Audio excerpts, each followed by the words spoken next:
Hey guys, I'm Brent. I'm Lila, and you can find us on the web at www.braintrustlive.com. Yes. Where you can also see 12 times that Rudy Giuliani was a fool before his starring turn in Borat. Latest blog, so check that out. Right. There are plenty of times that you, as a non-New Yorker, might not realize that Giuliani's embarrassed himself, and I review all of those for you. So Yeah, it's it's pretty worth good. it's worth a look. Yeah, it definitely is. And also, fill out your ballot if you haven't already. It's time to do it. Right. Don't let 60 million people have beat you to the punch. I mean, it's really embarrassing for you if you were not one of the first 60 million people to vote, because that is almost how many people have already voted. Yeah. And probably by the time you're listening to that, I feel like last week we did a story about how 22 million people have voted and then gave you all the stats of it. And then I woke up Monday morning and looked at the news and it was like 34 million people have voted. And we're like, oh, okay. So I'm certain by the time that you're listening to this, 60 million people have voted, but perhaps 70 million people have voted. I mean, it's impossible to know.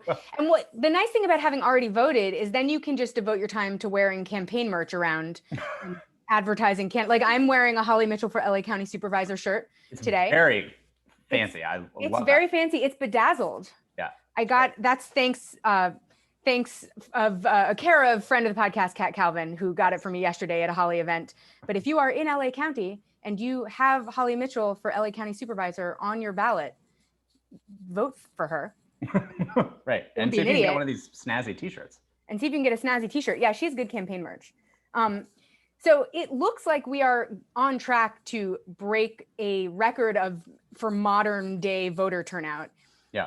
The record is 61.65% of the electorate, which was in 2008, Obama versus McCain. Now, look, is that still an embarrassingly low number? Sure. And is the number that we're looking at, the record we're going to shatter, still just like awkwardly too few people? Absolutely, because we're excited because we might hit 62%. Especially when pretty much every state allowed some sort of like option to vote from home, which I think is like partly why we're going to get so high, because many people took up that offer. But like it really is questionable that we can't get higher when so many people literally just like got a ballot like shipped to their mailbox. Let's reach for the stars and aim for 70, you know? But yeah. At 62%, 38% of the electorate has still stayed home. Yes. Like if you know one of those people, please call them, because it couldn't be easier to vote these days. And I feel like one thing that I would like to note is that we have sort of a list of turnout in modern elections. Because look, Abraham Lincoln's election, something like 72% of the electorate voted, but it was like, what a time, you know? The Civil War. Right. I think the last time that it was super high was something like 1908 or something like that. Because I think that's what we are inching up of, like getting as high as that would be the last time that we were anywhere near this high. Exactly. Yeah. The lowest turnout in history is Clinton v. Dole, 1996. I mean, raise your hand if you're surprised by that. I mean, what a boring election that was. What an uninspiring selection of candidates. Yeah. Really everything about I mean, and I think you can actually, you know, like, look, did Donald Trump inspire some turnout? Sure, because the second highest voter turnout in modern history was in 2016. Yes. And that was because Donald Trump is a terrifying person. The third highest was Bush v. Kerry, and that's because Bush v. Gore ended in such a debacle. Right. And so even though Bush won that because John Kerry's like a non-entity of a human candidate, that still had pretty high turnout. Yeah. The fourth highest is the other Obama race, the 2012 Obama race. And that's because people loved Obama. They wanted to vote for him. But like, then we get into some territory where it's just like, everyone is doing it wrong. Like Bush v. Gore is the third lowest turnout in modern history. The only lower turnout is Bush v. Dukakis, which you wonder how Dukakis lost so badly. It's because no one bothered to show up to vote. By the way, 54% of eligible voters voting in the Bush v. Gore election. That is the reason that you should point to as to why Al Gore lost, and not blaming third-party votes. Blaming third-party candidates is because nobody wanted to vote for either of those two because they were garbage people. Right. If Ralph Nader had gotten 30% of the remaining vote in that race, that might be a conversation to have. But considering he got like 5% or less. Right. In an election that nobody voted in. No one bothered to show up in. The missing votes were not his voters. They were people who just didn't show up because who wanted to vote for either of those people? Right. Exactly. Nobody. But so this year, we're seeing a lot of records shattered, a lot of early voting records in particular, not surprisingly. Texas is really shattering records. They already have seen 76% of their total 2016 turnout vote. So 76% of the turnout that they had in 2016 had voted early. They think as many as 12 million people are going to vote in that state alone. And you guys, turnout is a democratic game. Turnout is for unless you have very specific factors that are driving Republican turnout, big turnout almost always is gains for Democrats. So Texas is in play right now. Yeah. So like if you are a person who's connected to Texas, which I can't say I am, but I'm sure someone on this listens to this is, like Texas has not only been hovering in the toss-up category polling wise, but it's in play because this kind of turnout means that it's probably trending farther Democratic, at least in early voting, than what you're used to seeing there. Yeah. That's great news. Youth turnout is super high. We're shattering early voting records for youth by turnout. like 700% in by some amounts places. That, like literally, like in Michigan, I think at this point, like 1,400 people between the age of 18 and 29 had voted, and this year, like 150,000 have. I'm making these numbers up, but they're like that drastic. Yeah, no, in Michigan, I think total early voting, they had 7,000 youth like voters between 18 and 29, and this year it's like 145,000 or something like that. Yeah, and that again. And it's like that in other states too. You've probably seen the turnout is a Democratic win. So don't, that's I think a sign that that these turnout numbers that we're going to see, this earth-shattering 62% of the electorate is going to also be sort of more Democratic heavy than what we're used to seeing. Yeah. And then also New Yorkers got to vote early for the first time ever starting yesterday. So exciting. Lines have been so long because everyone is so excited. This is a direct result of getting rid of the IDC in the Senate, by the way. If you're wondering why your local elections matter, New Yorkers got the right to vote early this year because they defeated a bunch of idiots in the Senate who were caucusing with the Republicans but were Democrats, and appointed one of those people who overturned one of those IDC seats became the head of the committee that oversees election law. And they made, what could be a more expansive voting package, but was at least for New York improvement. And part of it was that they got early voting for this election, and people are loving it, loving it, because what could be better than early voting? Yeah, totally. In fact, you can also early vote in Los Angeles starting right now. They opened some voting centers. You could be voting in LA right now. If you got bring your ballot if they mailed it to you, by the way. You have to bring your ballot. I mean, they'll give you a provisional ballot if you don't, so you'll be able to, but just do that. Don't vote provisionally if you don't have to. Yeah. But if you have a ballot and you're like, I would rather vote in person for whatever reason, or if you're a person who didn't get a ballot for some reason, go to a voting center. Go and vote. Yeah, they're open. And also, they have something in LA County called conditional registration, which means that if you go to the voting center and you haven't registered by the online voter registration deadline, which has passed, you can register conditionally at the site. You just fill out a form and then they let you vote, and then your vote is counted, assuming that your registration goes through. But so you can register all the way up to election day at a polling place. So if you're someone who didn't register in time, you have to go vote in person, but go vote in person. Yeah, you still can. Yes. Yeah. And then before we go on, I just wanted to take a quick moment to review public service announcement. Do a PSA because we have famously gone off for years on one individual congresswoman who represents Ventura County, a place we don't live, that was sending us such an egregious number of emails back in 2014, 2015. A woman that we could not vote for, who we never gave any money to. Who we couldn't have picked out of a lineup of Democrats if we had tried. Still can't. We wrote an open letter to her on our podcast site. Her name is Julia Brownlee. I recommend not giving her a dime, no matter how many times she emails you. For years, we were like, let's have a Republican take. I mean, anyone should take that seat. Anyone else. Just for her to leave us involved in a shady recount situation, and then she was emailing us about that. So it was like in 2015, we were still being inundated with emails. And you guys, that wasn't an election year.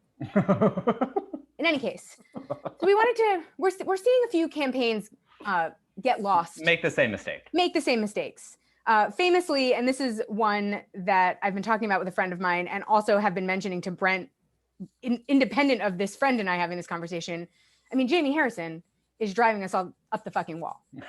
And today a friend of mine tried to unsubscribe from his list and continued to receive multiple emails within the hour. Well, you can't. That's what happened with Julia Brownlee also. Like, and that is what they have like 17 different actual like email things that you would have to unsubscribe from. And so you literally have, it has to become a full-time job for you to attempt to unsubscribe from all of these emails. And you can't, you won't do it. Under no circumstances will you be able to do it. Unsubscribed from the Julia Brownlee email list and got a little pop-up that said, thank you for unsubscribing from most Julia Brownlee emails, which was and then you immediately got another email from her about something else, probably. Yeah, that's right. And it probably said something dire like, all hope is lost. And it's like, I already have no hope. Do not send me an email that just says all hope is lost or like final nail in the coffin. Like, things are bad enough out here. I do not need once a day emails that have no hope in them. In any case, here's a PSA to campaign people everywhere. One, if people try to unsubscribe from your email list, they should be fully unsubscribed at the end of pushing that button. If they have given you money, then that is wonderful for you and them. Everyone gets to feel good. But the moment that they are like, I'm not going to give you any more money, or I'm only going to give you money if you take me off your list, they should be fully unsubscribed from your list. There is only one person who is sending me egregious emails, whose emails I appreciate. And that's Al Gross. And that's because his are always entertaining and they always have something insane in them, like it's puppets asking me to vote for Al Gross, or like that whole story about him killing a bear and Mitch McConnell lying and saying he didn't kill the bear. Yeah, that was if you want to over email me, please have a reason. Yeah. Have a good story. Don't just tell me that all hope is lost. Don't ever send an email that just says all hope is lost. The DCCC is famous for doing this. It's like individual candidates. It's the Nancy Pelosi school of email. Do you remember that Gawker art? It was not a piece because it was just one line, but it was a Gawker article from like 2015, around the time we wrote that Julia Brownlee thing that just said, does anyone know if Nancy Pelosi is okay? Because it was just like, they had gotten like 4 emails from her in a row that were all like, we're dying out here. All hope is lost. Final nail in the coffin. And then also I would contend another good rule of thumb is to follow a two a day max. Right. Policy. Not to an hour, not to a minute. Not to an hour, not to a minute. Not to a second. No, it is 2 emails a day total. If I have not given you money after you have emailed me twice that day, you can assume I'm not sending you money that day. Right. You don't need to ask me again. I'm not more likely to send you money if you send me a 3rd email. I am more likely to try to unsubscribe from your list. Yeah. So 2 a day, let it go. If I haven't given you money on a particular Wednesday, then assume that Thursday is your next chance. Yeah. Don't keep hectoring me with ridiculous emails about how there's no hope anywhere. So that was just a quick PSA, because we see a few people falling into this trap. And look, it's annoying. You don't want to annoy people into not voting for you, because people are fickle. It's a common issue with nonprofits as well. Or like, I mean, God forbid you try to, donate $50 to the Southern Poverty Law Center, you'll be getting a mail that feels aggressive, that includes like packages and things for the rest of your life. Well, I'm still getting maps multiple times a year from Doctors Without Borders, which I've never even donated to. Yeah. Well, you know who I'm still getting calls from, because I got one this week. I got a call from HRC, which was actually sort of exciting to me. But I have not only unsubscribed to their emails, I have sent them various angry emails. I have sent them various angry tweets. I have literally written multiple nasty notes in response. Fundraising. I'm really Karening up a storm with the HRC right now, because they're on permanently on my wrong side. Right. And they called me this week. No, it's like there are times where you just have to know how to let a person go, HRC can't let Brent go. Yeah. If you love them, set them free. That's right. This is a common nonprofit problem, which is, I think, why it becomes a common campaign problem. I'm sure there's some conversion data somewhere that shows that X number of people can be bothered into, doing whatever if you send them 45 emails a day. But what I think those probably don't show is the number of people who permanently put you on their blacklist for doing it. It's like how you can tell what drives sales in a supermarket, but not what drove people out of the store. No. So I was listening to some podcast that was about how having too many choices is actually overwhelming. I listened to that. You told me to listen to it. Yeah, you're less likely to buy something if you have too many choices. Yeah. But the thing is, you can see how many additional sales having all of those extra choices drives because you have data showing the sales. You can't see how many people walked away from the aisle entirely because they just couldn't be bothered to make a decision. Right. And there's no way to quantify that. So I feel like maybe the data that you're using, you want to think about more carefully as a campaign person. How many people who might donate to your campaign on a regular basis have decided they'll never, ever donate to you again because you over-emailed them, Julia Brownlee. In any case, that's just a PSA from us. Yes. Let's talk about the debate. Let's talk about the debate. We both watched it, which is weird because I wasn't expecting to watch it. Lila claims that it's my fault that she watched it, which Brent's I don't. Brent's fault, 100%. But this is what happened. Brent, like 20 minutes into the debate, is like, "Is anyone watching?" And I was like, "No, I told you I wasn't watching." Well, you know, like he starts texting me updates about it, and then I just turned it on because I needed to know what he was talking about, and then suddenly I was watching it. Here's the thing: you and I and Grant have a very, you've friend of the podcast, Grant, been on many times all the time. You know who we're talking about. Have a very active political thread that is just like always ongoing. And the fact that there had been not one word about that debate for like the first like almost 30 minutes of it just seemed weird to me. And so I had been watching it. So I was just like, hey guys, is anybody looking at this bullshit right now? And we weren't until Brent started texting us about it. And by the end of it, I was watching it and Grant was watching it. Sorry. That makes it 100% Brent's fault. I wasn't implying that anyone should watch it. It didn't matter. You didn't have to. Once you were commenting on it, we needed to know what you were talking about. Yeah. So here's some main takeaways. I'm going to start because I wrote a list of my own takeaways before looking at any articles about it. No, I like that because I also have some of my own takeaways. That's why I figured we would just do our own takeaways and not worry about what the other people said. Sure. Trump's main argument for keeping him around is just that things could be worse, which I would contend is true 100% of the time, always. Things could literally always be worse. So it's not that it's not a correct argument. The thing is that he kind of forgot to mention is that things could also always be better. Just that, like in life, no matter what you're doing, it's like things could always be worse or better. Anything could happen. You don't know. Yeah. And I feel like as a politician, your job in a debate like this is to tell us why you would make them better, not just tell us that things could be worse. Because they could always, but that's not an argument for you. That's right. Well, and that I think has been his problem. He can't tell you what he will do. He can't even, before even the pandemic, he sort of like couldn't offer anyone any sort of inclination as to like what his priorities would be in his second term. So there's nothing for you to latch onto with anything that he says that might actually make you believe that things would be better, because he's literally not even trying to sell you a way that they could be. Right. He's just saying things would be worse under Biden, vaguely speaking, because he hasn't identified any things. But in response to that, Biden's main talking points are that he's not a socialist, that he loves the police, and that he definitively 100% for sure will not ban fracking. Right. Which means that everyone's argument is that they are conservative enough for the job. Yes. Which means that no one's argument is that they are anything other than too conservative for the job. Right. Like, no one is being like, I'll take an active role in fixing things. Everyone is just like, well, I'm not a socialist. Well, I'm not a socialist either. How dare you call me a socialist? We're not socialists. Why would you call me a socialist? Bernie Sanders is a socialist. Well, I'm not Bernie Sanders. I beat Bernie Sanders. I'm not a socialist. Like, the whole argument is just about who isn't a socialist, which has nothing to do with anything. We know neither of you guys are socialists. We're sad about it. Yeah. A lot of talk about fracking. I mean, which is why. And the one thing that I will say about that is that while I obviously, for the reasons that we have talked about on this podcast many a times, think that Joe Biden should just say that he wants to ban fracking, because I feel like there's more for him to gain to say that he wants to ban fracking. But on the other hand, the fact that it has had such sort of like an outsized place in some of these debates also makes it, I think, is in some way helpful to Biden, because I think it makes it really seem like, why on earth is Trump still hitting fracking? Like, it makes Trump seem like he's really grasping at straws. I think though it's like Biden keeps walking directly into the traps that Trump sets, and this I agree. Is one of them where it's like the thing to say is not to state look, the industry heard you the first time.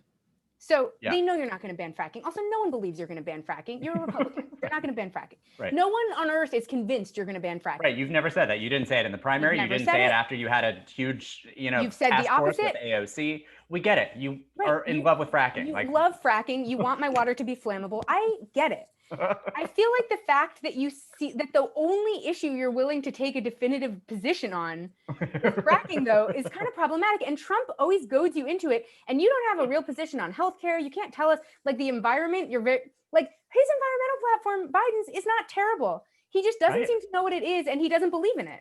So, like, it's like Trump continually presses him to make definitive declarations about the things that his own electorate wants nothing to do with. I do not care if Biden loves the police. I get it. I know he loves the police. Right. All of his quote unquote unions. He told us he Blue Lives Mattered a panel of Black activists during the Democratic National Convention. We know exactly where he stands on this issue.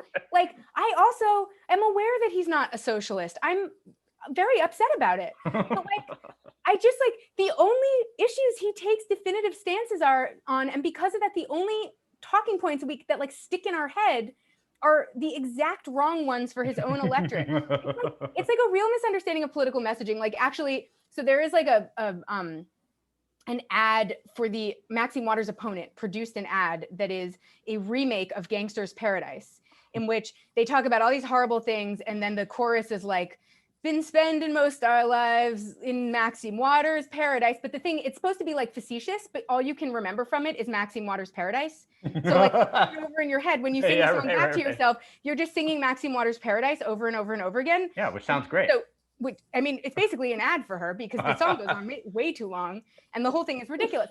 But I mean, it feels like I am like, all I can hear when I try to think of what Joe Biden thinks is, I will definitely not ban fracking. Yeah. Like, it means that the thing that repeats in your head, and that's what Trump is trying to do. And like, Biden just doesn't have to fall for that every time. But everything else that he says is like a meaningless political aphorism. Like, I don't see red states or blue states. I see America, which is like, listen, in 1992, that shit really worked. But then the show Veep came out. And then we knew what a meaningless game was. Game that whole thing was. And now every time I hear it, I'm just like, was this written to be a parody of a parody? Like, it's like he's parodying Selena Myers, or he's a Republican. And Trump is the person who's driving that conversation. Like, Biden just can't seem to get out of the way. Yeah. So like, well, I'll admit that this was probably one of Biden's better performances. Yeah, I think just in terms of, if you are a person who is like not latching on to the things that we are talking about right now, and you tuned into that debate, and your sort of like overarching question was whether Biden is a person who looks like they may or may not be fit to like sort of be a better president than Donald Trump, then he 100% did that. I think the thing that like actually got what I said to make you tune in was that I felt like Biden was doing a good job, because just on the sort of like core issue of like standing up and speaking in complete sentences that made mostly sense, that he was really crushing it. Yes. Well, and that's the reason I don't like watching him, is because so often that isn't the case. Right. Like, Trump is not making sense, and like, we know it. And it's like, that's life in Trumpland. You want the opponent who's running on their stodgy insiderness to be able to like speak in sentences. Right. And so often Biden is an unpredictable speaker who has these flashes of rage periodically where he gets mad at voters. And like, I find that very uncomfortable. Yep. I find it uncomfortable when he says things that are mildly like old-timey racist sounding, where you're like, oh, hey, I don't know, guy. Like, he's just someone who like his instincts for speaking are not right. And I think they try to blame it on his stutter, but it's not his stutter, because it's not the sentences that he stutters on that are the problem ones. It's, it's the other ones. But this was definitely like, his goal right now is to essentially stay in the basement and like not embarrass himself. And I think he mostly did that at this debate. I do too. Now, the other issue is that Trump was a super funny color. And I don't know how to describe it, because it wasn't his usual kind of orange, like Cheeto-ish. It was like a burnt Cheeto. Yeah, it was more like a tan. Snooki. He was the color of Snooki. Yeah. Yes. It was like and I wonder if his makeup is not reading the same way because he's probably much paler because he's sick and on a cocktail of crazy drugs. Because it was just like the wrong color for a human being. Yeah. Like it wasn't a color found in nature. No. It was a color found in a fake tanning But it was booth. different, and his usual color is also a color that's not found in nature. This was just a different non-nature color. A different variation on unnatural skin tones. Yeah. He did a lot of like pot calling the kettle black, where like everything that he's definitely doing, he just kept accusing Biden of doing very specifically. Yeah, we're going to get into a little bit of that because some of that was in some of the like wacko conspiracy theory stuff that he was talking about, which is a story that we'll dive deeper into in just a few minutes. But Biden for being in bed with the Russians and like trying to blame Biden for being in bed with Wall Street and he kept trying to make these things stick to Biden, where we were like, no, wait, that's you. That's what you're doing. This is the thing that he's been doing his entire presidency also. Yeah, no, exactly. And the entire campaign against Hillary Clinton. It's how you know that he has some self-awareness somewhere. Because he knows what to accuse you of, because he knows what he's doing. Yes. Sort of. Right. I also feel like he tried to give us the impression that he has like never heard of Oppo research, because he kept saying, if I spent $1 million, I could find stuff on you, to Biden, which is like literally what he is supposed to be doing with $1 million right now. Like a campaign is a time to spend $1 million trying to find stuff on Biden, a man who's had a public service career that has spanned decades. He definitely has skeletons in his closet, you guys. Of course. Tons. How is the Trump team batting 0 at finding anything even remotely credible for a man whose career started back in the 1800s and has been involved in the most unsavory wing of the Democratic Party for that entire time? Yeah. Well, I think they're trying. I think part of the problem is that like we know what all of them are. Like, yeah. I just think that like we know that he was terrible in the Anita Hill hearings. We know that he is has we know a about the terrible plagiarism scandal record on, we know that he inappropriately touches people. Like we've had all of these things out before, right? And we also know that Trump has done a lot of these things. Almost all of them. And was probably worse about most of them. So it's like one of those things where it's like nothing is like, there's just not anything that's so easily latched onto that is it's not sticky. So bad that is like going to make anyone just like change their mind or like really drive a news cycle. I think at one point they even tried to accuse him of chartering a train. Oh, it was like an Amtrak scandal where they were like, yeah, you can charter trains. That's a thing you can do. And we know he loves trains. Yeah. I mean, if we learned anything from the DNC, it was how much Joe Biden loves riding the train. A notable moment in the debate was when Trump declared that he was the least racist person in the debate room as a way of encouraging us to believe that he is not a racist person. Now look. And then immediately with his eyes tried to find someone in the audience who might be more racist than him. Right. I mean, you literally could see him like searching. It was kind of like a funny moment. I mean, it was a tragic moment, but it was sort of like it was insane because it was like it was almost like he had someone specifically in mind that he was talking about. I know, but the problem was it was probably someone who came with him. I know. The issue is also that may be true in that room. He was debating the man who wrote the 94 crime bill. Well, that's the problem. I think it was a skewed sample. It wasn't a fair example. In 2024, let's have a candidate who didn't have anything to do with the 94 crime bill, right? Or didn't say super predator. Didn't ever say the word super predator, was not involved in the 94 crime bill, has never talked about or referenced or even obliquely referenced the idea of a welfare queen. Yes. I mean, like, I think that can be a goal that we have in 2024. Never wanted to cut Social Security for any reason. I think that could be easy too. I do too. It literally just takes finding someone under 70 to run. That's the only thing it would take. But it's like very awkward to watch the two of them talk about race. Very. Because I would say that that's one issue that Joe Biden has not yet figured himself out on. Yeah. He's got a lot to kind of cover for, because his background is filled with the kinds of ill-fated racist policy that the Democrats were up to in the 90s. Yep. He doesn't know how to talk about race. Right. He loves the police a little bit too much for this moment. Yep. And so because of that, he can't be part of the conversations about police reform. Yep. And so when Trump is in a room going on about how he's the least racist person in that room, like that's a lunatic, silly person thing to say. but there's not a good comeback for Biden, and there really should be. Yeah. If we're really thinking about what are the issues that are on people's minds right now. His comeback currently is like, there were Black religious leaders that also wanted the 94 crime bill. Like that's right, which is like, that's all you get from him, basically. Yeah, that doesn't help me know anything about anything at all. Yeah. But so I feel like that's an area for him to maybe look for himself, do a little soul searching on. Yeah. Because that was a or very just be able to debate, right. But Biden couldn't deflect it right. enough. Well, or just be able to like better articulate his own plans, which is a thing that we've already said that he can't do, because he also has like a lot of really good plans and he kind of hinted at them. I think at one point he was like, we have to help Black people build wealth so they can buy homes, and like he has very detailed plans about some of these things that like would actually like be a good thing to be able to speak coherently in a moment about. like this. Right. Well, I mean, this comes up all the time. It's the same issue with the environment. It's with healthcare.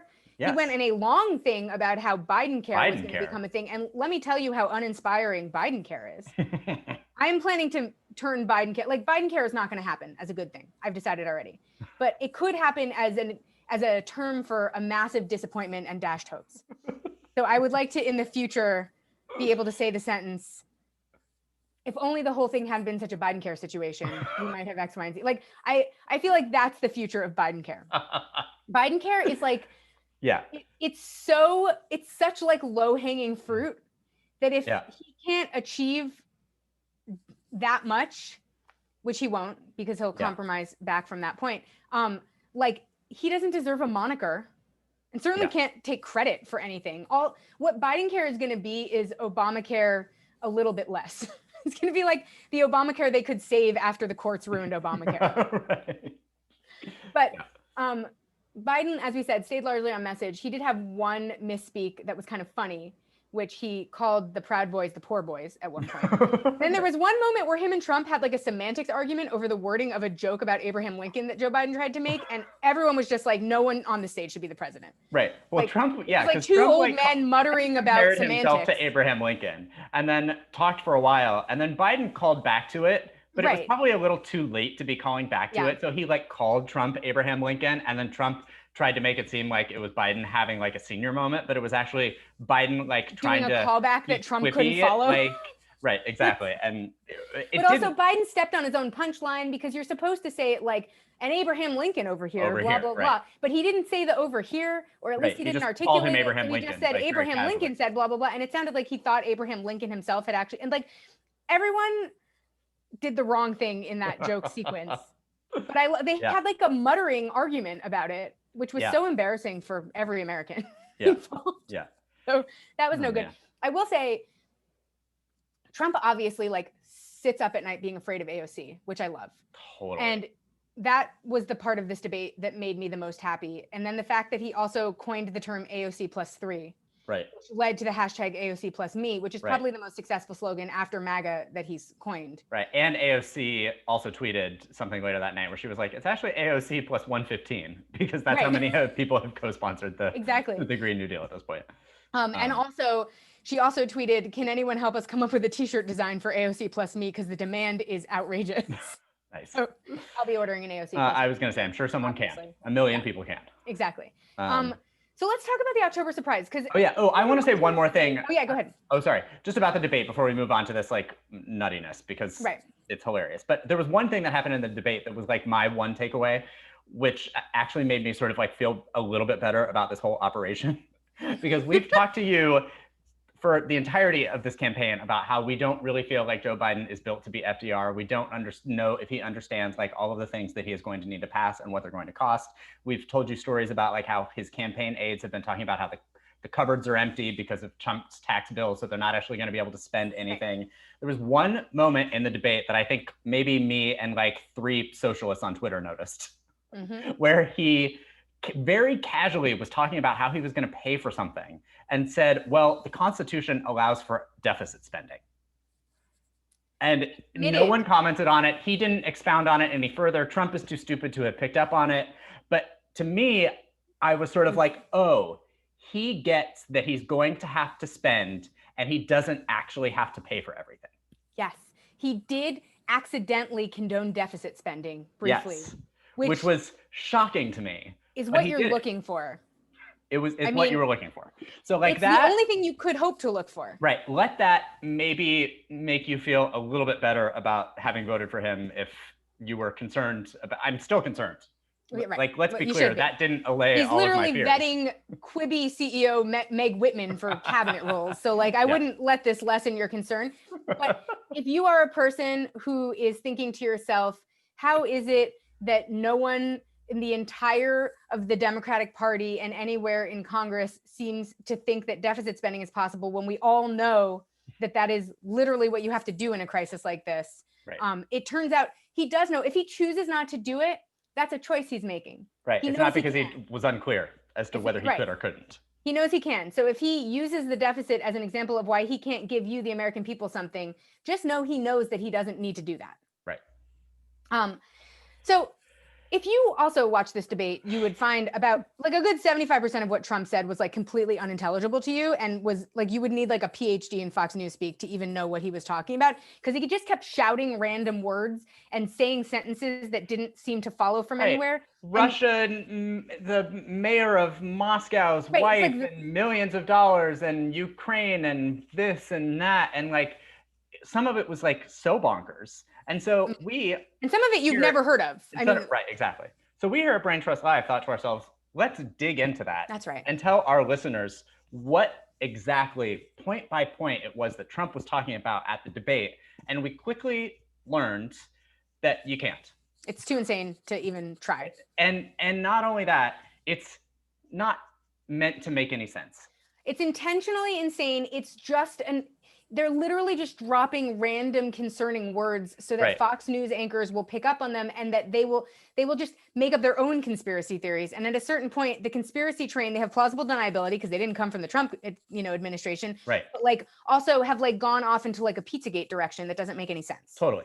So we won't get into all of the details because they're too crazy. Well, they're not real. And they're not real. Right. But one thing that was interesting to me, which I didn't even realize, is that most of what he was talking about was from a second batch of emails. Right. Because we told you last week about the insane New York Post story that was like completely ridiculous and didn't make any sense and shouldn't be given any time of day. And no one other than Fox News or the New York Post itself was giving it any time of day because everybody knew that it was crazy. So I assumed that all of the wackiness that was being spouted by Trump at the debate was like rehashing like some random details of the New York Post story.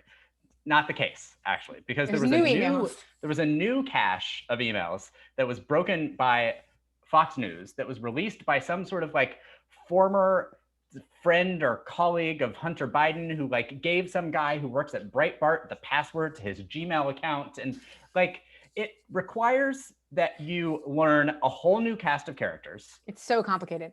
That all have unsavory pasts. Well, some of whom remain in jail right now. Right. And who have been known to have lied about various things to intelligence in the past. And you can't actually know what any of these things are because they were released on Tuesday and there were like 26,000 of them. But that's literally the point. It's as you said, they are meant to sort of like supply the raw material for Fox News to create a world in which it seems like both of the Bidens have like had some sort of unsavory deals. And like, look, maybe they have. Well, they certainly have. But it's just like none of it compares to the unsavory deals that are going on in the Trump administration. So it's like not like, it's like if you have to involve the mayor of Moscow's wife in your conspiracy, then you are digging too far. Right. And that's, it's like, it's classic science fiction that they're doing right now. Yeah. It's world building. I mean, they're literally just like, they're creating a space. There's like a cast of characters. For something like this, where something like this could have happened, where like maybe he did get $1 million from the mayor of Moscow's wife. He probably didn't. But like in this world that they've created, which is not a real world, that could have happened. Anything could have happened because everyone involved in the world is either someone who's been convicted of fraud, someone who's a very minor player in like one of it is John Kerry's stepson, Chris Hines, is involved. He's a child of wealth. He's probably up to unsavory things. I don't think any of them compare to what the Trump kids are up to, but sure, whatever. Like the mayor of Moscow's wife, what does that have like to get think of how many layers of Russian bureaucrat nonsense you have to get to the mayor of Moscow's wife. Why isn't the mayor of Moscow involved? Why isn't any of the many layers of oligarch government involved? Like, why is an oligarch not involved in this story? Right. Like, it's the Maybe mayor's wife. I do love that they refer to her as the USSR Women's Shot Put Champion. All right. That's their code name you for also, her. To understand these emails, you also have to like really basically like read all of them to like understand like their inside jokes to even know who they're talking about. Yeah. And reading 26,000 emails is not a thing that you're going to do. It's certainly not a thing that we're going to do. Well, and it's also all it does is prove that a bunch of people were trying to get Hunter Biden to use, to use Hunter Biden to get to Biden. It doesn't prove that any of them did. And that's it, right? And like, everyone is trying to do that, though. If you are to believe all of these emails, it seems as though potentially the worst thing that might have happened was a bunch of unsavory characters attempting to use Hunter Biden to get to Joe Biden, which look is a thing definitely that every single person who is remotely related to a president or a vice president, that's probably happening all the time. It's probably happening to every Jared Kushner about getting to Trump all the time. Every member of Congress. Right, exactly. Every senator. Right. If you wanted, like, there's probably people trying to use Joni Ernst's family to get to her. Of course. And why? What could she even do for them? Doesn't matter. Nothing. Yeah, it's about access to power. But I think what their miscalculation on this is, besides the fact that no one cares and no one is going to take the time to understand no one can follow it, and no one can follow it anyway, is that you can't have this conversation without thinking about the Trump's well-documented deal with the Azerbaijani business people who have been linked to the Iranian Revolutionary Guard Corps. That one even itself is a little confusing, but like even less confusing, we found out this week that Donald Trump has a secret Chinese bank account. Right. So like you can't have this conversation. And we also have known about the Trump Foundation. Like every time that a story talks about one of these things in a legitimate news source, it also mentions Trump's business dealings. Right. Yeah. Which is most of what's been going on for the last 4 years. Anyway, the moral of the story is that if you were confused by that in the debate, stay confused. Don't try and figure it out. There's no there. No, don't look for any more details than what we just gave you. There aren't more details. If you hear a detail beyond that, it's a made up conspiracy theory. Right. And they can name as many random names of people as they want. That doesn't make the deal more unsavory. Yeah. Like it's actions that make a deal unsavory. It's not the names of humans. So like, I think part of this is they just are like, what about all these people who have names and are referenced in these emails, but like nothing has happened with any of them. So they're just like names of people, which is like, you could look through my email and find lots of names of people. Sure. It doesn't mean that they've done anything or that I know them, but it's just names of people. I mean, it's like I probably have long threads that are just like speculation about random celebrities that no one cares about. But that's what they're doing right now. Yeah, it's like just names of people. Yeah. In any case, you might have also heard from Trump at the debate and elsewhere that we are rounding the corner on COVID. Yeah. And apparently he knows a different version of that saying than I do. Right. Because we're in the middle of a huge surge. Right. Saturday, we had our second highest cases, which would be bad. Anyway, but the reason that it was the second highest case total on Saturday was because the first highest case total was on Friday. That's right. So on Saturday, we had 83,718 new cases. Yeah. And on Friday, they had 83,700 and a number of math that's higher than 18 new cases. They had 39 more cases. 39 Whatever more. 18 plus 39 is, Brent, that's the number of cases they had. 57. Brent is our 83,757. Perfect. Brent's our mental math expert here on the podcast. Tragedy. In any case, most experts think we're going to hit 100,000 a day soon. Sure. At least 35 states are reporting a rise in cases. That includes Florida, New Jersey, Pennsylvania, Michigan, Illinois is having a concerning one, Texas. Like basically the only states that aren't having like a huge rise in cases are New York and California, hilariously. We're still having a rise, but it's just not as dramatic yet as the whole middle of the country, which is just like a giant red zone. Yeah. And because we don't have it under control, the fall surge that we've all been predicting is probably going to be worse than we expected because these cases compound. This is an exponential situation where every person who has COVID, because they can give it to multiple people, can be an exponential super spreader. Yes. So that's why you want to keep the case counts low, is you have fewer points of potential super spreader contact. So in any case, New York had to literally consider what to do about the fact that New Jersey met their criteria for requiring a quarantine on the way in, but you can't do that because people are just coming in and out from New Jersey. So they're not requiring New Jersey residents to quarantine, even though New Jersey's case counts mean they meet the criteria for requiring a quarantine upon entry into New York. I think one of the only states that doesn't have to quarantine now going to New York is California. It's one of the few states. Amazing. So that's exciting. Right. So it turns out that we're not rounding the corner, unless that corner is the corner where things get much worse and we just couldn't see it coming. But it's getting harder and harder to believe that talking point anyway, because the White House is also having a second outbreak right now. I was going to say, part of what's driving the surge right now is the White House. The White House. Because they have a new cluster now. The vice president's office has a cluster. 6 people so far have tested positive, including Pence's chief of staff, Mark Short. Oh my God, I didn't even realize it was that high, actually. Yeah, it's his chief of staff. His body man tested positive. One of his closest political advisors tested positive on Wednesday, and they were together on Tuesday. And Mark Short and Mike Pence were traveling together Thursday and Friday without masks on Air Force Two. And Mark Short tested positive, I think, on Friday or Saturday. Listen, I have a very important question that is a conspiracy theory that I've just come up with, but I feel like we should roll with it. I'm into it. Because that's what people are doing with conspiracy. That's what you do these days, yeah. Remember when we were questioning whether Mike Pence had COVID because he canceled his appearance to go vote in Indiana that day? I think we definitively know he did. What if the reason that all of his staff have COVID right now, but not himself, is because he gave it to them? Well, and he's refusing to self-isolate and claiming it's because he's an essential worker to go to campaign events. Or it's because he has active antibodies. Yeah, it could. That's, I think, a more likely outcome.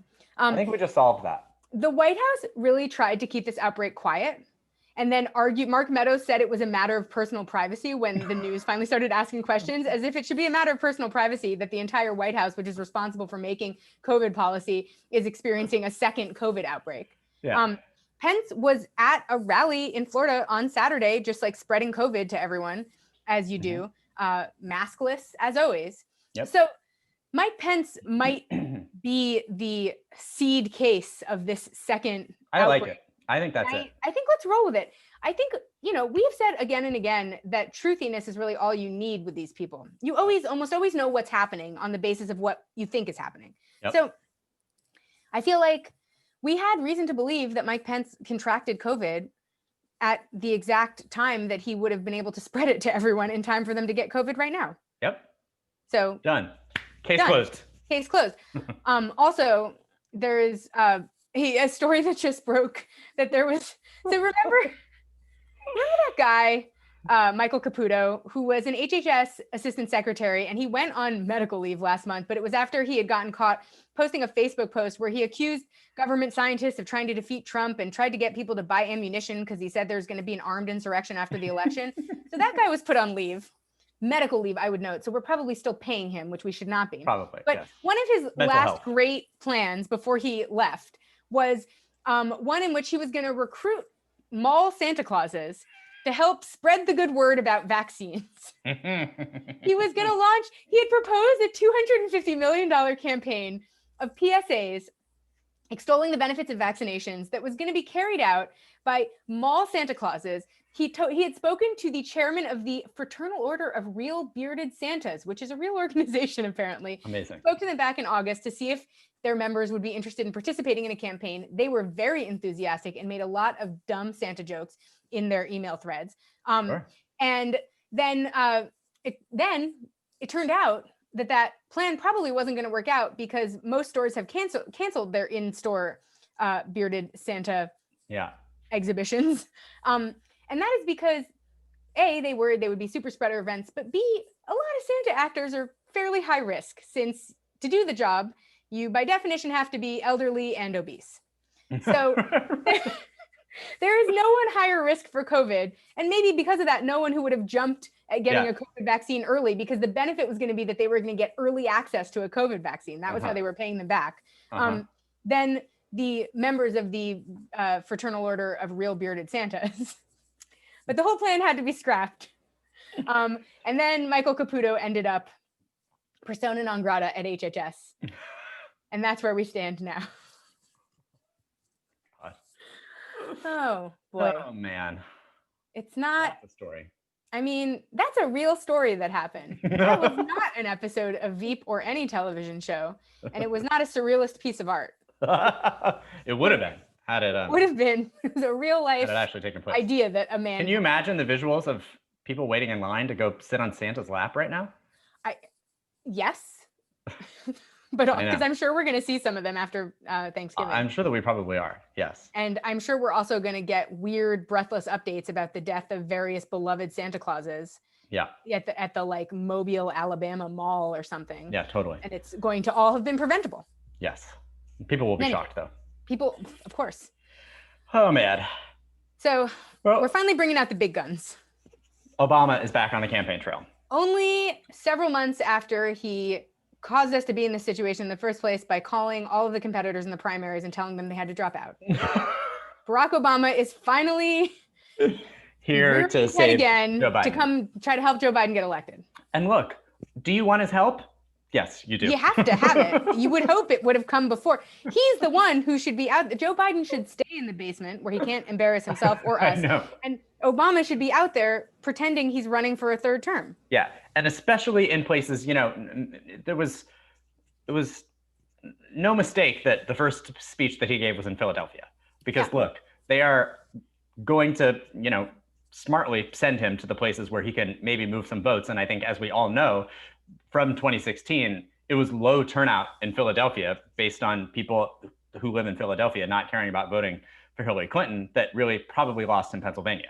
So and Philadelphia is interesting because Pennsylvania you think of as being a swing state, but Philadelphia is like basically a socialist compound. Right. So you can't be running nonsense people in Philadelphia and thinking that's going to get people to show up. Right. And he's going to, interestingly, to Democratic strongholds, because Philadelphia definitely is. Then he went to some of the parts of Florida where Democrats can run up the numbers. And so they're obviously using him as a turnout driver, which I think is they're actually doing something right here. This is the Biden campaign getting it right here as to how best to use him. DNC getting it right. Sure. I'm sure the Biden Obama campaign himself getting it right. Right. Didn't come up with this plan. Right. Also, they're very worried about Pennsylvania right now, because there have been a lot of like breathless announcements trying to get volunteers to knock doors in Pennsylvania. And while I know that's like a normal place that people go because it's surrounded by blue states, this weekend there seemed to be like a panicked outcry that they needed volunteers there. I think that the internal polling that they're seeing is not great in Pennsylvania. So this speech was great though, because he gave a great speech at the DNC, which was a pretty good takedown of Trump. Like, he's literally that was a much more sort of like professional, built for a television audience of like all people. Like, this was very much a rally speech that really was just insanely good takedown of Donald Trump.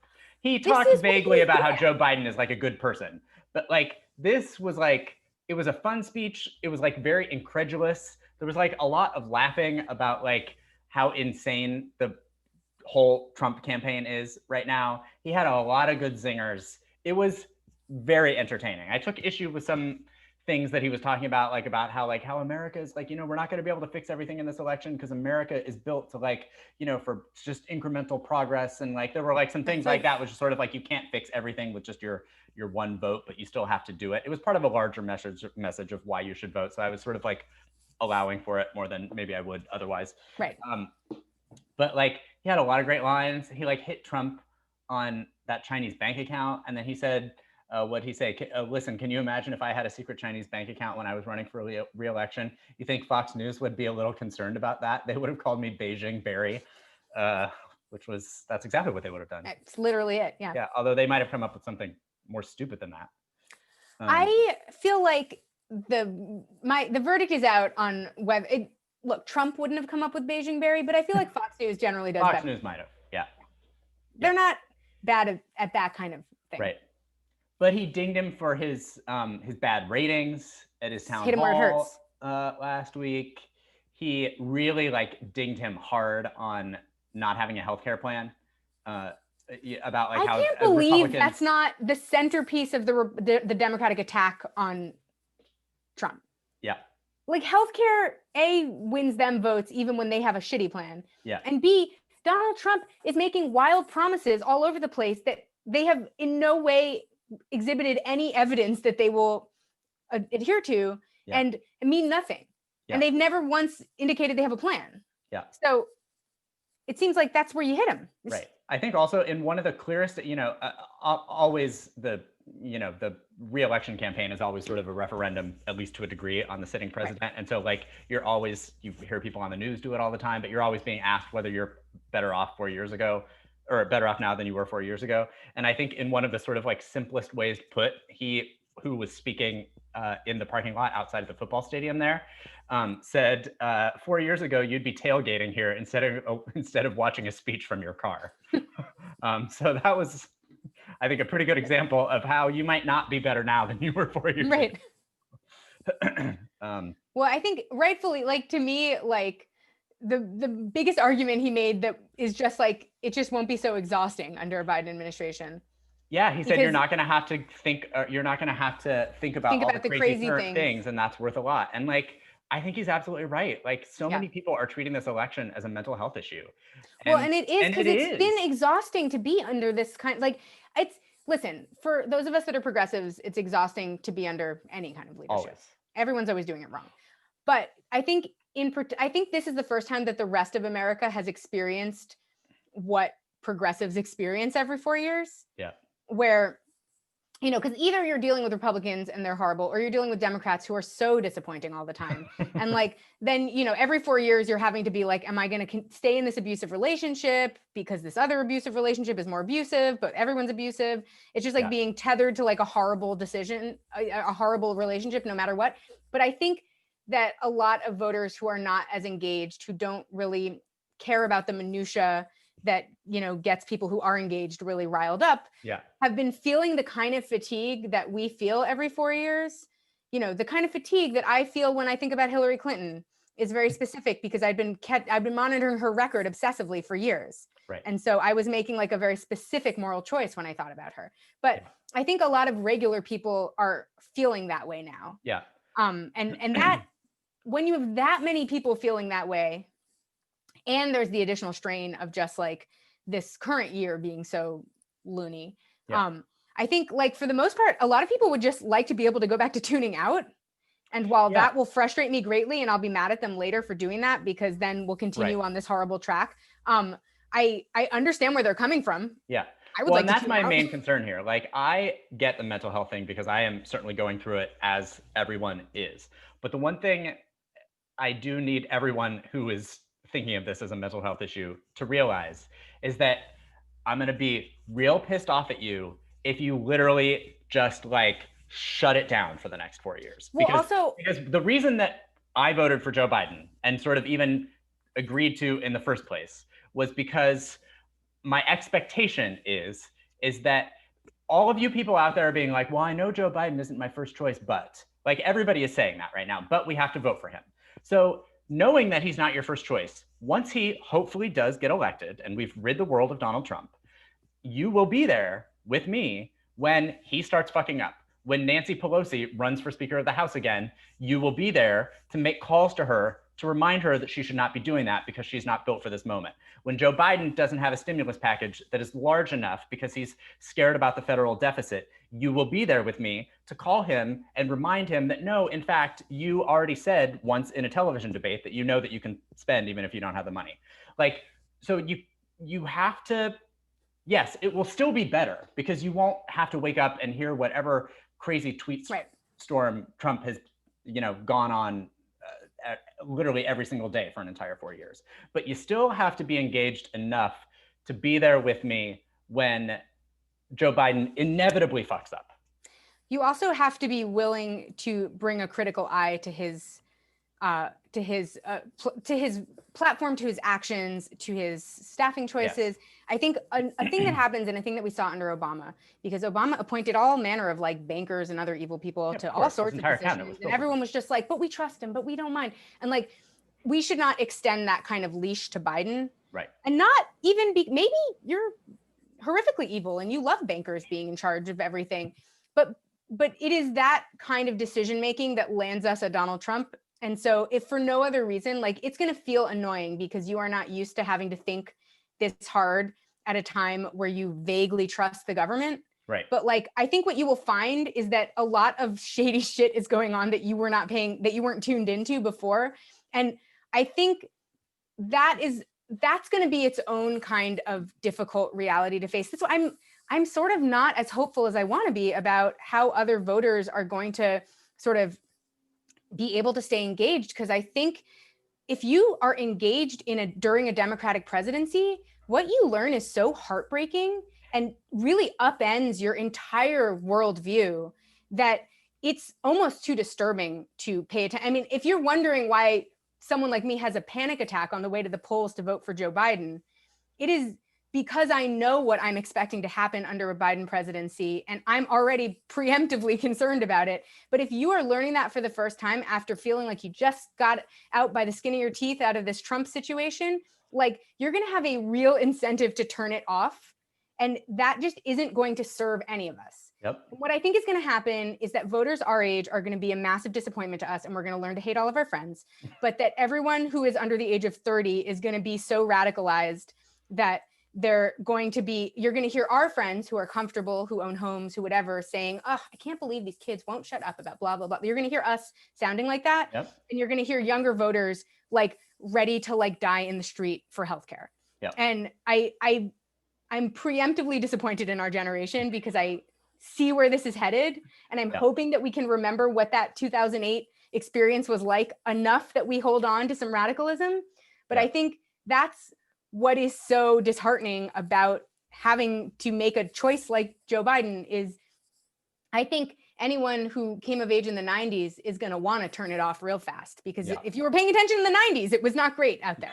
Right. You know, if in 1994 you were able to say to yourself, well, everything seems basically fine, then you didn't have to know about the crime bill. You know, like, but so I feel like I'm concerned about that. And I think really it's going to be our job on the left to figure out ways to make action palatable to people who are used up. Agreed. Because we are used to this feeling of crushing disappointment. We live with it every 4 years. And Joe Biden is certainly going to be among the crushiest of disappointments. Yep. And I know that that's not how everyone else wants to have to think about this. And I know that everyone's tired. And listen, no one is more tired than people on the left because we're watchdogging this shit all the time. But we have to think of a way to make engagement approachable and fun. Yeah. So that it's not all doom and gloom like it's been. I think one thing the Democrats are not good at doing is making engagement fun. They are the doomiest and gloomiest of people. They shame you, they harass you, they're mean to you, and then they get mad when you're mean back, and then they call, it's like a never-ending cycle of horribleness, and they always win. So it's actually on them to be the bigger people. Yeah. It's not on the left to be the bigger people because we lose all the time. But I think we're going to have to figure out a way to extend a welcome to them that makes engagement fun and social and active, and does not make it feel like what it feels like now when it's under the control of the Democratic Party. Because right now what's happening is not fun. Being involved in this campaign has been the opposite of fun. It's like the most depressing thing you could ask of people who are already really at their wits' end. So true.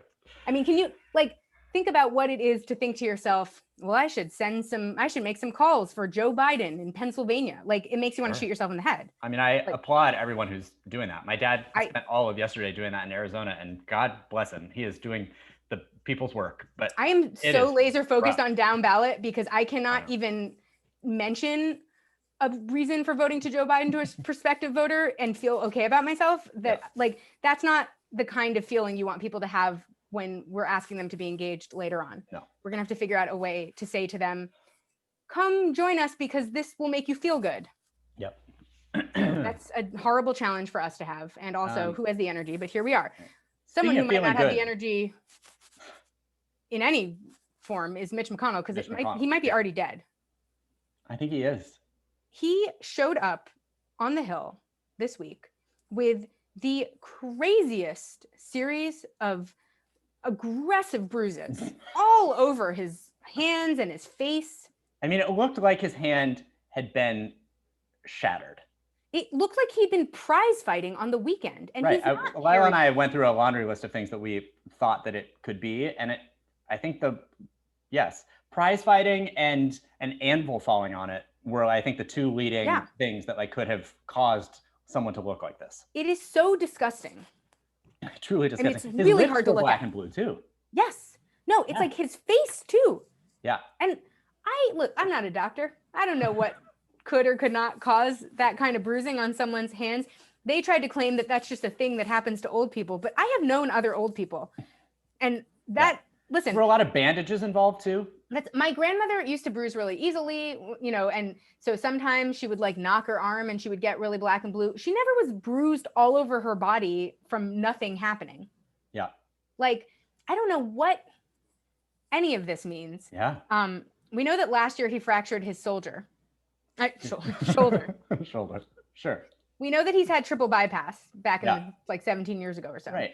Also, he survived polio as a child. And I have a thought about that because, good for him for having done so. But I think we should have some sort of resolution that no one in leadership currently in the year 2021 should have been a person who needed to worry about surviving polio as a child. If you are someone who can say that you survived polio, you are too old to be in government. But this is also like, this makes me think of something mildly unrelated, but it's a ding on Chuck Schumer, which I love, where the Democrats introduced a resolution this week that was some guy who had, after his government stimulus money ran out and unemployment ran out, committed suicide. And so they introduced a resolution to stop people from committing suicide instead of addressing the root cause of the suicide. But so in any case, I feel like that idea of a resolution of no one, I feel like that's the root, that's not the right root problem, but I do like where you're headed. Yeah. I think we're trying to talk about a question of age. Right. But it's like it was bad. And if you haven't seen the pictures, you should look at them. Although prepare yourself. Don't do it. But they're bad. And I think the reason that the story is so ridiculous, besides the fact that they're bad, is that he got asked about them and was like, nope, don't know what you're talking about. Right. As if he was like gaslighting us. No health problems here. And it's like the idea, they're bad enough that it would be like you showing up to like an event in like a full body cast and somebody asking you what had happened and you being like, nothing. What are you talking about? Nothing happened. I don't know what you're talking about. It's like, that's how bad they are. I mean, it really is disgusting. It's so horrifying.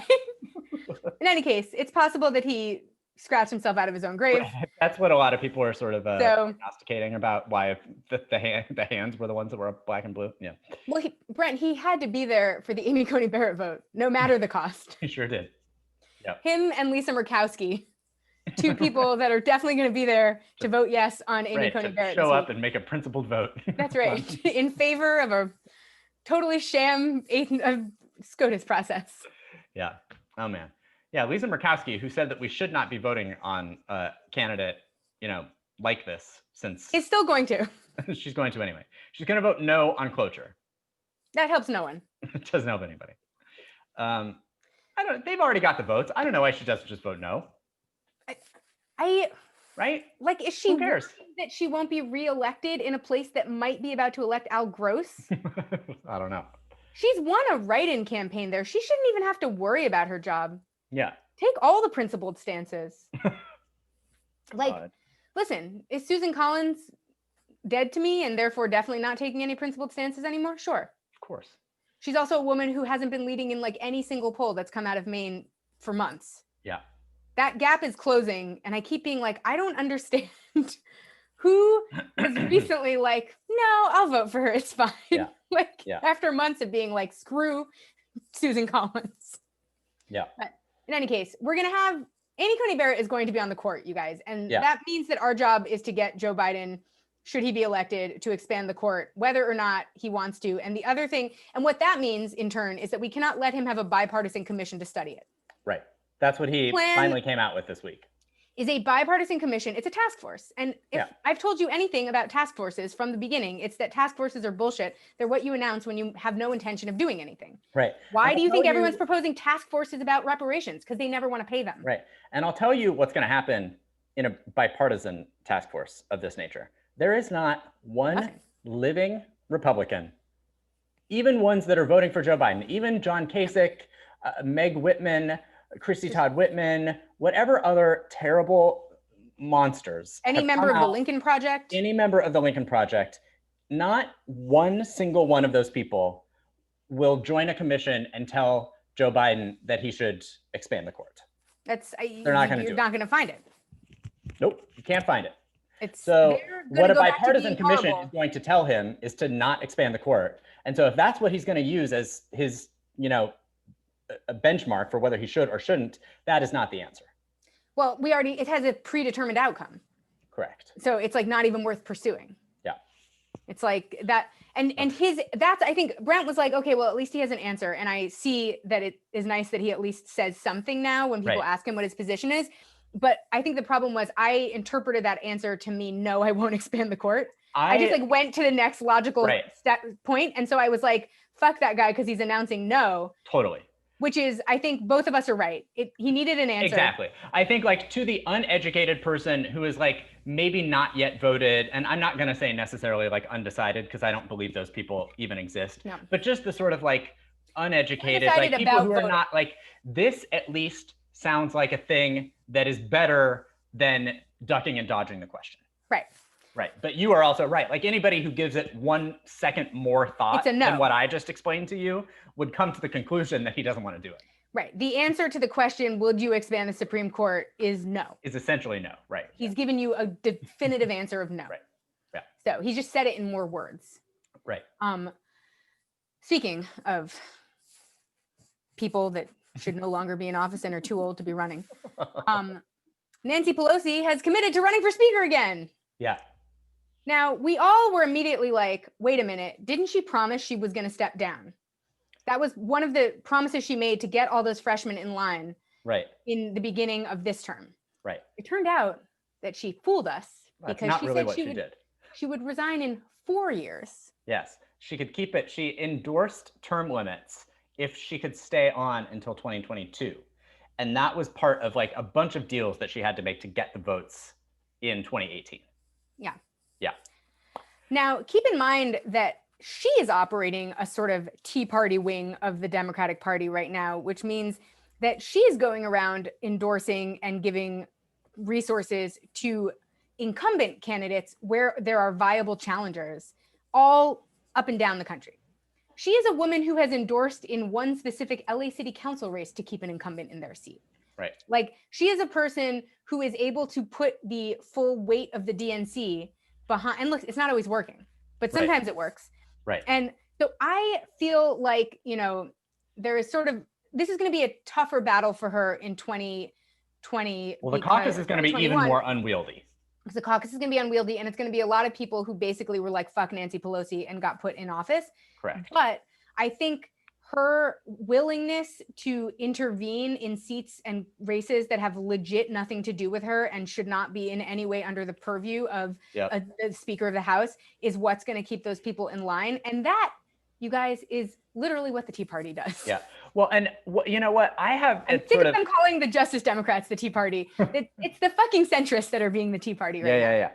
One thing that I think could be interesting to see how this plays out is because obviously the left is going to want a change made here. But also, it's been Tim Ryan who the last 2 times has been wanting a change. He's no progressive. I mean, he's from Ohio, and I think wants her to be a little bit pro-worker. But it's a lot of moderate swing district Democrats as well. Abigail Spanberger voted against her in the last race. And that's what I think. So it's the freshmen. Yes. And that's, I think, a thing that she is not sort of fully understanding. And I have an interesting take on this after, and I was telling you this, but I was watching the Iowa football game yesterday. Oh, yeah. And I was watching it on the Big Ten network. So it's Midwestern centric and also Iowa specific.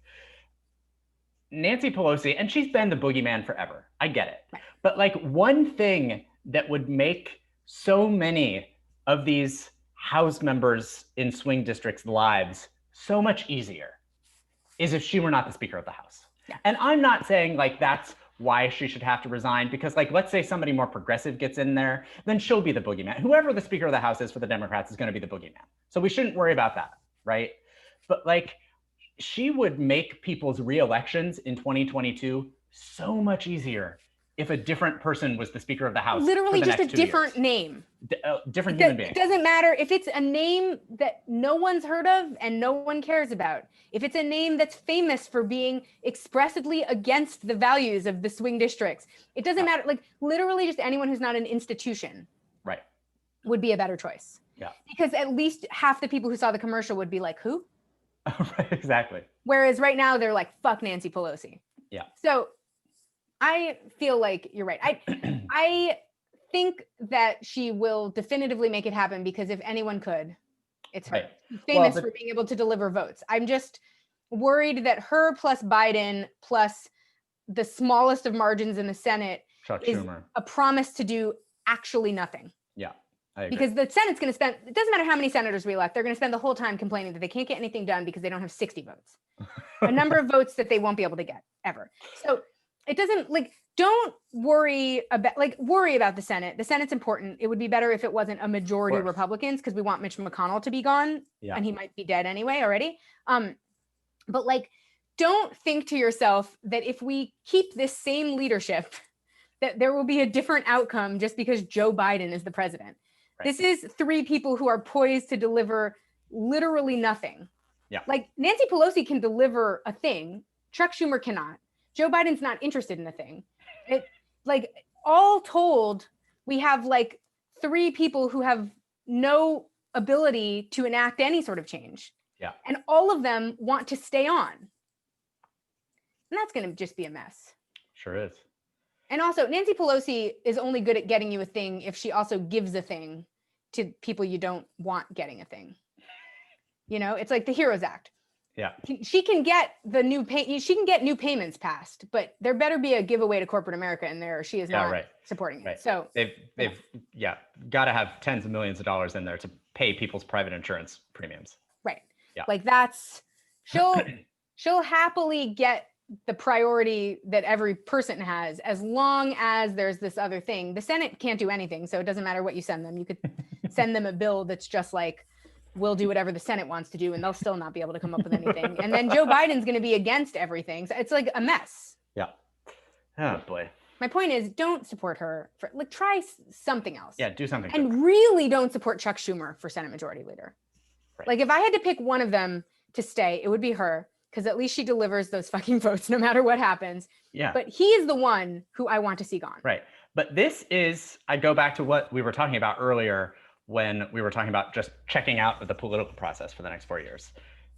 Dial yourself back in for these types of things, right? Yeah. Because, like, you know, I know that you all like when Nancy Pelosi creates a meme from some sort of like ridiculous clapping that she's doing, like, or tearing up a speech like at the Trump State of the Union or whatever. But like, look past that for a second and think to yourself, what do we need to do in the next 4 years to get ourselves out of this like fucking disaster hole that we've put ourselves into? And having Nancy Pelosi as the Speaker of the House is not the answer. So you have to do something. Right. As a person who would prefer to maybe pretend like nothing is happening in the world, you're going to have to pick up the fucking phone. Yeah. You're going to have to make some calls. And if I would recommend preemptively putting all of your representatives in your phone book, because when I had to go and call Dianne Feinstein's office 100 times last week to get through once, I was able to do it on speed dial. So it was actually really easy. Yeah. In any case, we have a new election meddling conversation breaking out that is so, like, its ineptitude on all levels is really astounding. It was supposed to be some sort of like Trump boogeyman type thing where we were going to be like, oh my God, we can't trust the results of the election because people are intervening. Yeah. But instead it made him look like he doesn't know how elections work, and it made Iran look silly. Yeah, it totally did. And that's one of the things about, like, both this story and the Hunter Biden story they both sort of like encompass a thing that is making me feel, actually, you know, you and I, before we actually started recording, we're talking about sort of like how I feel this election is cooked. And that doesn't mean that you shouldn't vote if you haven't yet already. But like, I feel like the fact that like none of these things are sticking is certainly in large part because both of them are fake. Right. They're but also complicated and silly at the same time. But also, like, the fact that no one cares enough about any of this stuff to even sort of like try and get to the bottom of it leads me to believe that like everyone has like made up their minds full stop about this shit. Yeah. About the election. Right? Like, well, how could you not by this? A fake Iran meddling story is not going to do what Trump thinks it's going to do, because this was orchestrated by the Trump campaign. Yes. Make no mistake here. And the meddling couldn't have been sillier. It couldn't have been sillier. So here's what happened. It was like, yeah, good tell. Yeah, on Wednesday night, there was a press conference that had Trump's National Intelligence Director, John Ratcliffe, and FBI Director Christopher Wray, who was a little bit more of a reasonable person. And he was standing there looking on as if he was in a hostage video, because I think he knew that he should be doing better with his life. Right. Anyway, they had this press conference to tell us that Iran had been meddling in the election, but like in a way that like was very unmedley style. Because basically, well, it was silliness. Right. The claim is that they it was like antics. Right. The claim is that they hacked into the servers of the Proud Boys, or the Poor Boys, whatever we're calling them. Whichever we're calling them. And then sent letters to voters in 3, quote, battleground states, although I think one of them was Alaska, which I guess in the Senate is, but presidentially probably not so much. Anyway, informing them that the group had access to their registration records and warning them that if you vote, you will vote for Trump on election day, or we will come after you. So, listen. First of all, we all have access to all sorts of election records. There are various reasons why this was a weird thing, A, to have a press conference about, and B, to even care about anyway. Because yes, one of those things is that everyone, you can look up voter registration information right now, and you could email anyone and say that you were the Proud Boys. So you wouldn't even really have to hack into the Proud Boys servers. Is that even a thing? Like, well, also, is there a Proud Boy server? You're on the Proud Boy email list. You probably are voting for Donald Trump. Right. Like, what kind of threat is this to make? Yeah. That's like hacking into the, like some sort of like Planned Parenthood email list and being like, you will vote for Joe Biden, or we will make you pay. And it's like, well, good, we probably will. But what they were what the Director of National Intelligence was trying to make it seem like was that this was to scare American. Nobody could figure out whether it was like meant to scare people, like in a way that was like helping nobody Trump, could tell who Trump. It was coming in on the side of, right? Like Trump claimed that it was like trying to get people to vote for Biden, which is like it says that you have to vote for Trump.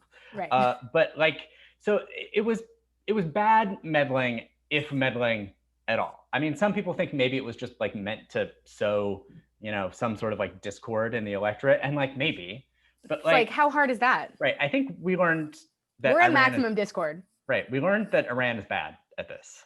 It's certainly worse than Russia, who we know has done this and is doing it, and like we haven't had any press conferences about. Well, because they're helping Trump. Right. This was much more unclear. Right. This is more unclear. Are they helping? Are they harming? No one can know.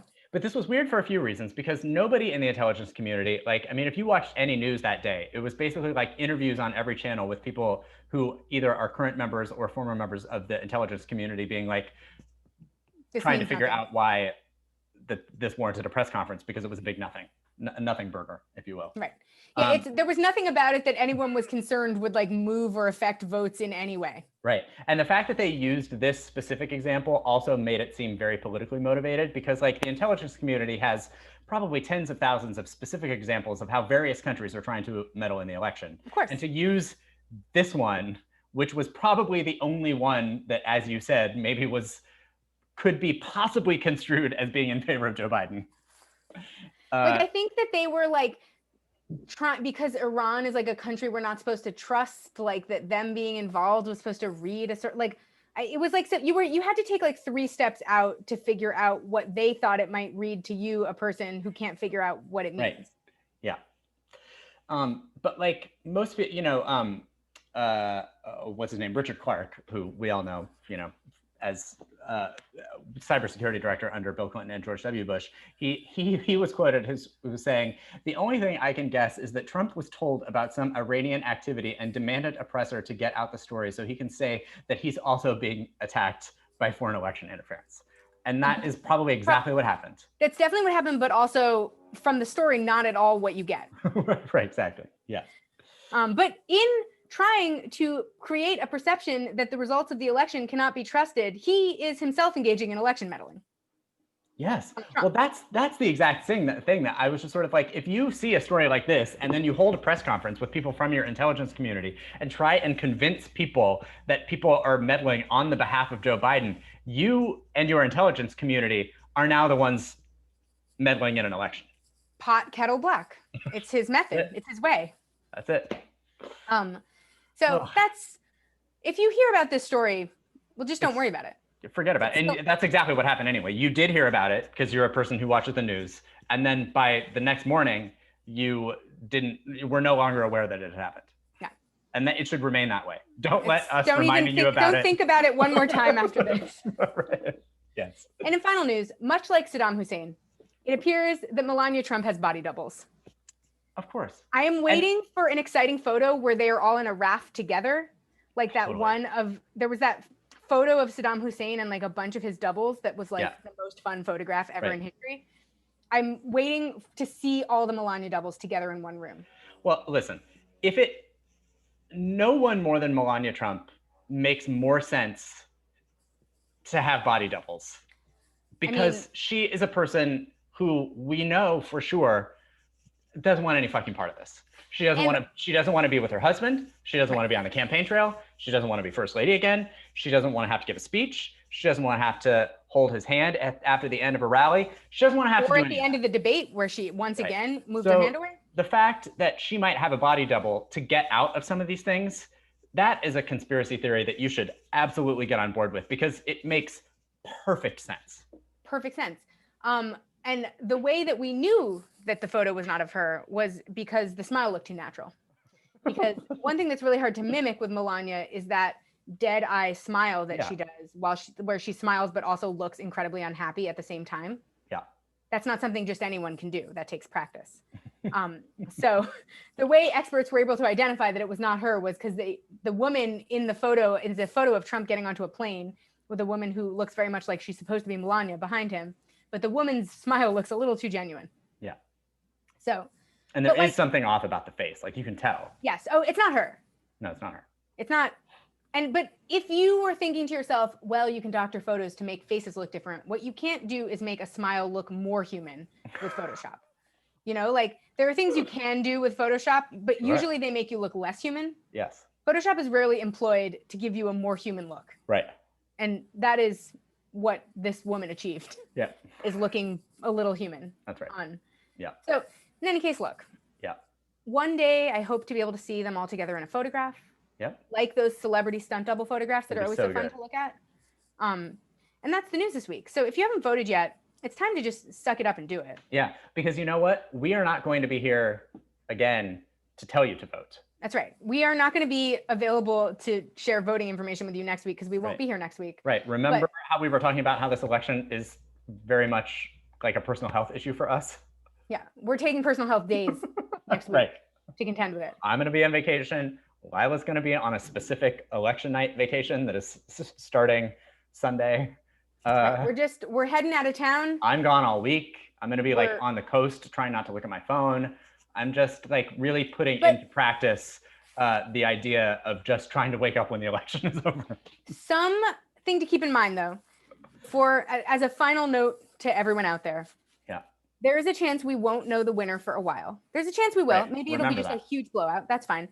But there's a chance we won't know for a while. If we've learned anything in California, where it often takes 2 weeks for us to get election results, it's that counting mail-in ballots is a slow process. Yep. So A, don't panic if we don't know, but B, don't let someone declare victory who doesn't have proof they won. Right. In any direction, in any level of the race. Yeah. Do not let anyone concede until all of the votes have been counted at every level. Because I think one thing that can happen here is things aren't looking good for a candidate and they sort of unofficially concede and then they pull ahead at the last minute. Yep. Well, no candidate should be conceding. I think no one should concede. And so if you don't see Trump conceding, don't be mad at him about it. I wouldn't concede if I were him. But if there's one thing a Democrat would do in a situation like this, it's concede before the votes have been counted. Yeah. That's not something that anyone should agree to do. Yeah, agree. This year. So hold your horses, pay attention to local races because those will come in more quickly. Yeah. And also, I would contend, be careful about what network you watch your results on. Hello. And I know this is going to be an unpopular thought, but the network I would actually recommend is CNN, because I would not recommend Fox News, certainly, but I wouldn't recommend MSNBC does, or even one of the national news. Right. I mean, maybe watch like CBS News. Because they will be covering things that night. Often you sort of are left to one of the cable networks, but that night if you have to be on cable news, let that cable news be CNN. If you don't, watch one of the regular national news networks, or just follow online. But don't watch a network famous for panicking. Is my point. And if of the networks that panic the most, CNN panics the least of the most panickers. So watch them. But I mean, like, just be careful where you're getting your news, because it's going to be a stressful night. And there's no need to have Steve Kornacki on your TV explaining to you why a thing that is currently happening in front of your eyes is not happening until he has to admit finally that it's happening. Let someone who doesn't have the narrative already planned tell you the news. Yeah, exactly. And with that, we bid you adieu. Bye. Remember to vote and don't do it wrong. Bye. Bye.